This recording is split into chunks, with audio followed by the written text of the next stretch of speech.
Friends, subscribe कीजिए यतोषणास journey को, साथ ही इस बेल आइकॉन को भी प्रेस कर दीजिए लेटेस्ट वीडियो के नोटिफिकेशन के लिए।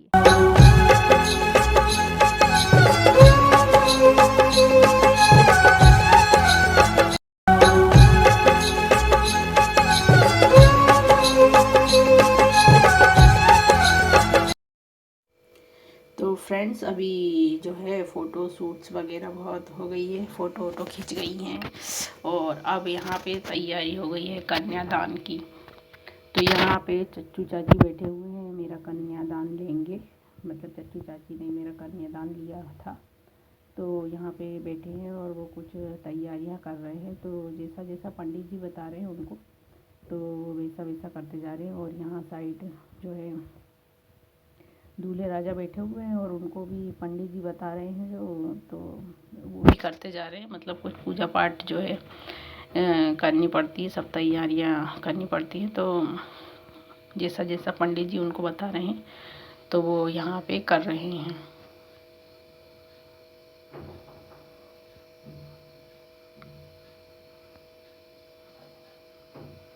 और यहाँ पे मुझे बुला लिया गया है, तो यहाँ पे मैं भी आ गई हूँ।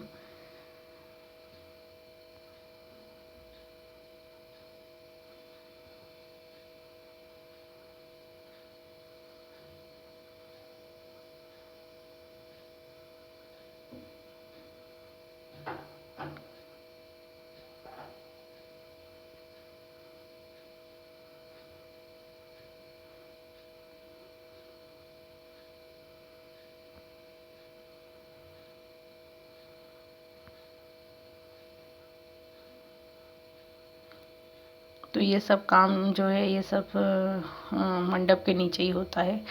तो यहाँ मंडप के नीचे ही हम सब लोग बैठे हुए हैं और ये मेरे ससुर जी बैठे हुए हैं और ये मेरे नंदोई बैठे हुए हैं यहाँ पे, और देवर जी भी बैठे हैं। मतलब वो लोग पीछे बैठे हैं और यहाँ दूल्हे राजा बैठे हुए हैं सामने।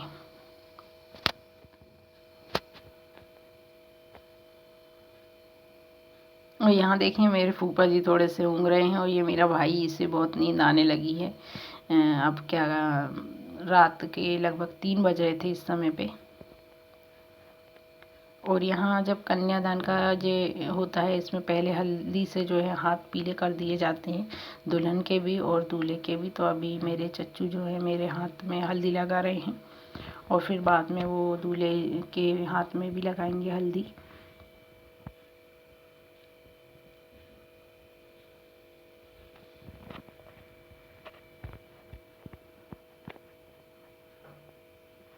और मई का महीना था और गर्मी बहुत ज़्यादा लग रही थी। आप लोगों को भी पता है मई के महीने में कितनी ज़्यादा गर्मी होती है।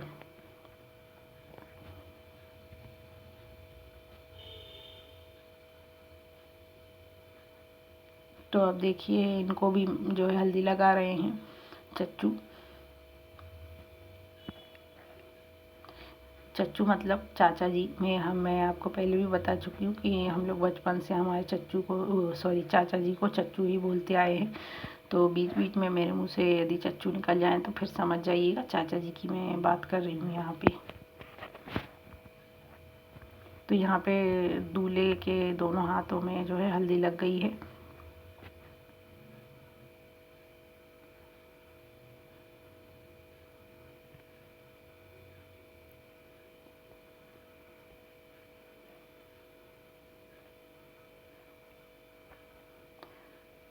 अब ये जो है कलश में पानी भरा हुआ है और उसके ऊपर नारियल रखा हुआ है। तो ये मेरे भाई के हाथों में दिया जाएगा और भाई इस कलश में से थोड़ा थोड़ा पानी जो है डालता जाएगा।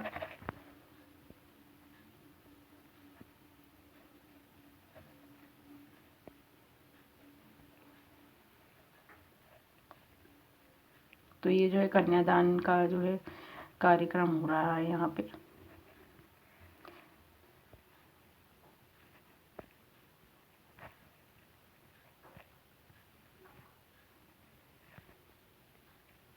तो ये काम जो है भाई ही करता है, भले ही वो 2 साल का 3 साल का हो, कितना भी छोटा हो, पर ये काम भाई के हाथों से ही करवाया जाता है।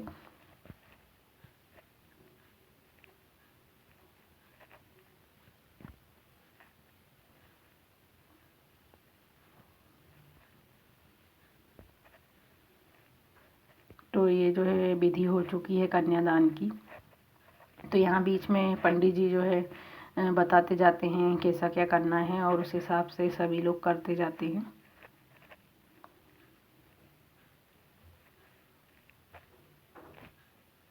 तो ये जो कन्यादान जो होता है इस समय पे जो है ससुराल से आया हुआ सभी जो है सामान पहनना पड़ता है, जैसे साड़ी और चूड़ी बिंदी हर चीज़, मतलब A to Z जो भी है, चूड़ी और जैसे कंगन सोने के आते हैं जो हार वगैरह। जैसे मेरे भी ससुराल से आए हुए थे, मेरे लिए हार आया था करधोना और पायजेब और हाथ के कंगन जो है सोने के, ये सब आया हुआ था। तो ये सब पहनना पड़ता है और साड़ी भी जो है ससुराल की होती, मतलब मायके का सामान नहीं पहनना पड़ता है इस समय। सब चीज़ें जो भी आती हैं चढ़ावे में जो चढ़ता है वही सब पहन के तैयार होना पड़ता है और फिर यहाँ पे जो है कन्यादान के लिए बैठना पड़ता है। और फिर यहाँ पे मतलब जो आप ये देख रहे हैं ये इसको हम लोग पैर पुजाई बोलते हैं, मतलब पाँव पुजाई बोलते हैं। यहाँ पे सभी लोग आके दूल्हा दुल्हन के जो है पाँव पुजाई करते, मतलब पैर पूजते हैं और उसी समय जो है जिसको जो देना रहता है गिफ्ट वगैरह वो भी देते हैं। तो यहाँ पे ये जो है पाँव पुजाई हो रही है। तो यहाँ पे अभी मेरे मम्मी डैडी कर रहे हैं, पाँव पुजाई कर रहे हैं यहाँ पे मेरे मम्मी डैडी। और उनसे पहले चच्चू चाची कर चुके हैं, कन्यादान के बाद वो मेरे जो है पाँव पूज के ही गए थे और अभी मम्मी डैडी कर रहे हैं।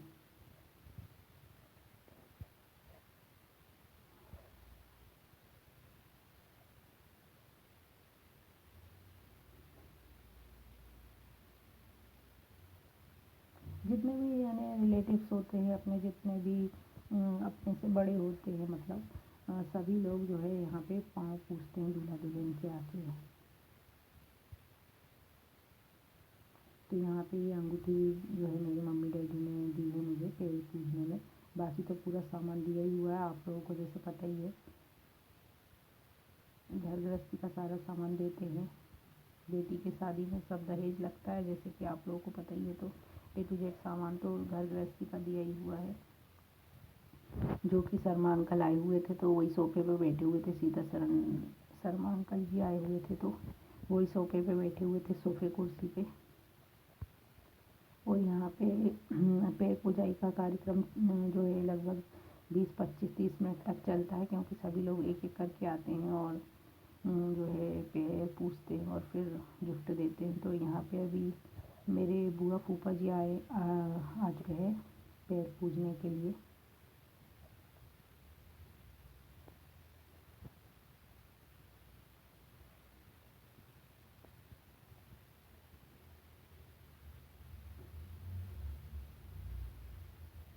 और ये जो है मेरी दादी के भाई के जो है बेटे हैं और ये उनकी वाइफ हैं। और तो मतलब मेरे तो चाचा चाची ही लगते हैं, मतलब दूर के।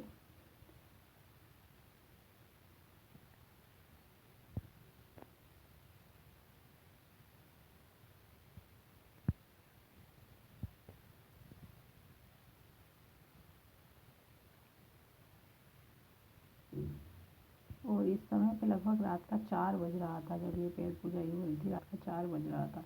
और इसके बाद में अभी फेरे भी होंगे।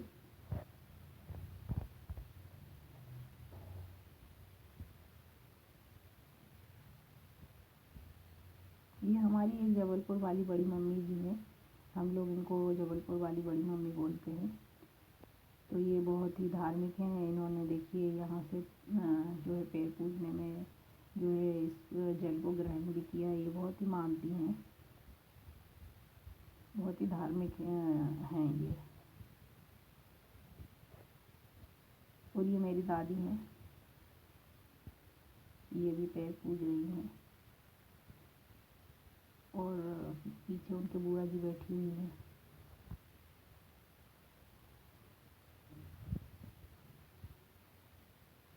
और अब मेरा भाई आया है वो भी पैर पूजेगा। जैसे कि मैंने बताया भाई का तो नेक दस्तूर लगता ही है, नियम लगता ही है। चाहे वो 2 साल का हो 3 साल का हो, बेचारा छोटा हो तो भी उसको सब करना ही होता है। मेरा भाई भी मुझसे छोटा है, बहुत छोटा है मुझसे, लेकिन नियम तो है, जो रीति रिवाज है सब उसको करने पड़ेंगे, सब कर रहा है वो।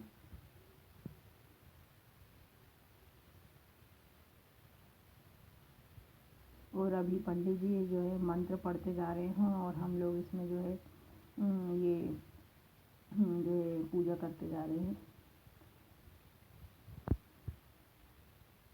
पेट पुजाई का जो है काम जो है हो चुका है और अब पंडित जी के मंत्र चालू है और हम लोग जो है इसमें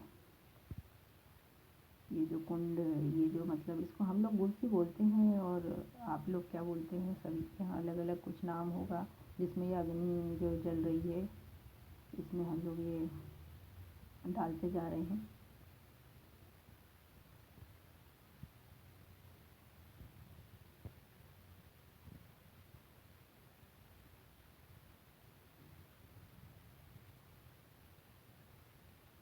और पीछे मेरे सभी यानी तीनों नंदोई भी बैठे हुए हैं और मेरा देवर भी बैठा हुआ है और जो मेरे ससुर जी भी बैठे हुए हैं, वो लोग सब देख रहे हैं, सुन रहे हैं मंत्र भी,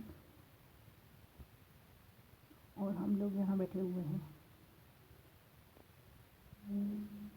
और अब जो है समय आ गया है फेरों का, तो यहाँ पे मेरे फूफा जी जो है आ गए हैं गठ जोड़ा करने के लिए। इसको जो है गठ जोड़ा बोलते हैं कि मतलब जो है गांठ बांध दी जाती है दोनों में। जो ये साफा होता है इनका, जो सेला बोला जाता है हमारे यहाँ, तो ये सेले में और दुल्हन की चुनरी में दोनों में गठान बांध के और फिर जो है फेरे लिए जाते हैं, तो इसको गठ जोड़ा बोलते हैं। तो ये जो है फूफा जी करने के लिए आ गए हैं, दोनों फूफा जी ये दोनों मिलके कर रहे हैं। और इसको वैसे बोला जाता है कि छोड़ना नहीं चाहिए और इसको हमेशा ऐसा रखना चाहिए, और मेरे मम्मी डैडी का आज तक भी ऐसा ही रखा हुआ है। ये गठान छोड़ी नहीं जाती है, इसको ऐसा ही रखना चाहिए। मेरे मम्मी डैडी का आज भी वो जो है गठजोड़ा इसी तरह से रखा हुआ है। तो यहाँ पे जो है फेरे चालू हो गए हैं और 7 फेरे के 7 वचन जो है किसी को भी याद नहीं रहते हैं क्या वो हैं जो है, और पंडित जी बोलते रहते हैं और हम लोग बस सुनते हैं और बस फेरे लेते जाते हैं। जैसे कि एक वचन मुझे थोड़ा थोड़ा याद है कि पंडित जी बोल रहे थे कि मैं आपको वचन देती हूँ कि मैं आपकी आज्ञा का पालन करूँगी और आपकी आज्ञा के विरुद्ध घर से बाहर कदम नहीं रखूँगी, और ऐसा कुछ बोल रहे थे वो। और एक फेरे में लास्ट में वो बोलते हैं कि जब मतलब आगे कर देते हैं दुल्हन को लास्ट वाले फेरे में, और बोलते हैं कि जब मृत्यु का ऐसा समय आएगा तो मैं उससे पहले उसको मतलब गले लगा लूँगी, ऐसा बोलते हैं। अब याद नहीं है कुछ ऐसा, पूरे 7 वचन तो किसी को याद नहीं होते आई थिंक, और मुझे भी याद नहीं, और बस मैं सुन रही थी वो पंडित जी बोल रहे थे और सभी लोग सुन रहे थे। और ये सुबह का समय हो गया है, लगभग 5 साढ़े 5 बल्कि 6 ही बज गई, और सभी लोग मतलब चाय पीने लग गए हैं।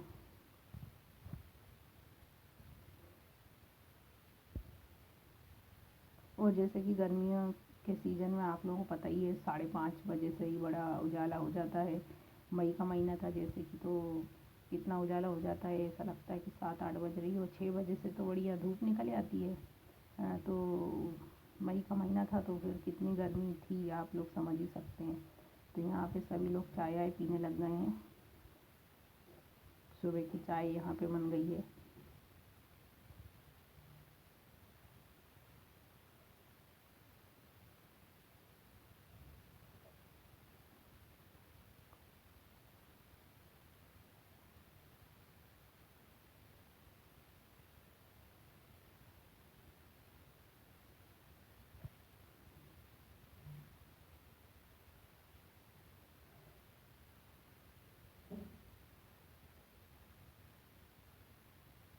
और जब फेरे होते हैं ना, जब इसको भावरे बोलते हैं, जब ये भावर पड़ती है तो जो है मम्मी डैडी लोग और चाचू चाची लोग जो है भावरे नहीं देखते हैं, और दादी लोग।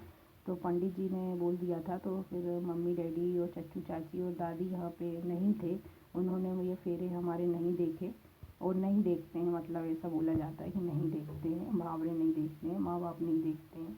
तो उस समय पे मेरे मम्मी डैडी वहाँ पे नहीं थे और ना ही चच्चू चाची थे और ना ही दादी थी। सिर्फ मेरे बुआ और फूफा जी लोग ही थे। मेरी रियल बुआ और मतलब जितनी भी बुआ हैं मेरी वो और सारे फूफा जी लोग थे बस। और अब यहाँ पे जो देख सकते हैं यहाँ पे 7 बार जो है पंडित जी ने बोला था इनको, तो यहाँ पे 7 बार यहाँ मांग भर रहे हैं और इसके बाद में मंगलसूत्र पहनाएंगे और हो गई शादी। और बस उसके बाद में मेरी बुआ जी जो है मुझे माहौर लगाएंगी और बिछिया पहना देंगी। बस वही बिछिया तो नहीं पहनी थी मैंने, बाकी सब सामान तो पहना हुआ है। और ये जो झुमकी है ये मेरे चच्चू ने दी है। जैसे कि आप लोगों को पता ही है, जो कान के जो रहते हैं, कान का जो गहना होता है वो मायके का रहता है और बाकी ससुराल का रहता है।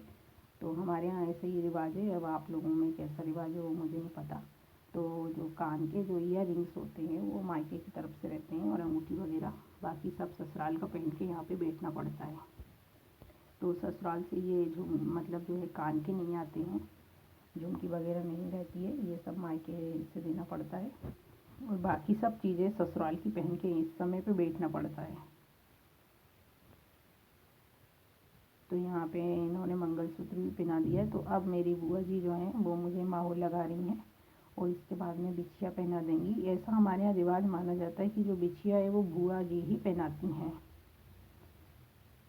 बुआ जी को ही पहनानी होती है। इनकेस यदि किसी की बुआ नहीं है ना, जैसे चाचा ही हैं बस, बुआ एक भी नहीं है, तो उस केस में कोई बड़ी बहन हो तो फिर उनका भी नेक लग जाता है, यानी वो भी पहना सकती हैं। तो यहाँ पे मेरी बुआ जी ही मुझे पहना रही हैं।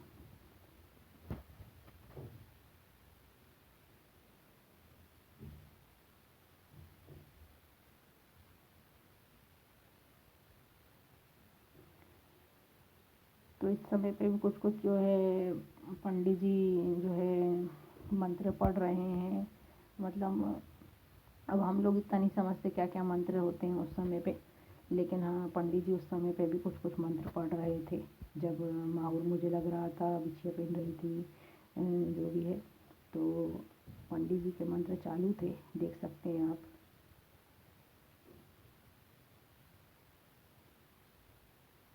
और अभी हम लोग फ्री हो गए हैं, अभी हम लोग बैठे हुए हैं कि मतलब पंडित जी अभी और कुछ बताएंगे क्या करना है।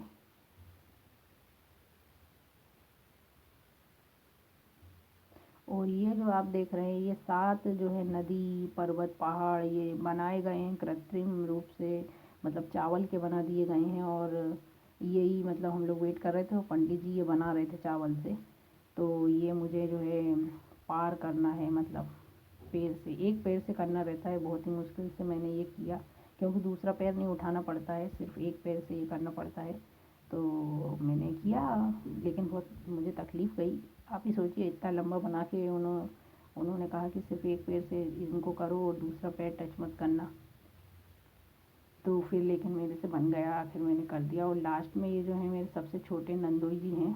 जैसे कि मैंने बताया कि मेरी 3 नंद हैं, तो ये जो सबसे छोटी वाली नंद है उनके हस्बैंड है जो मेरी गोद भर रहे हैं। तो नारियल, कुछ पैसे और बता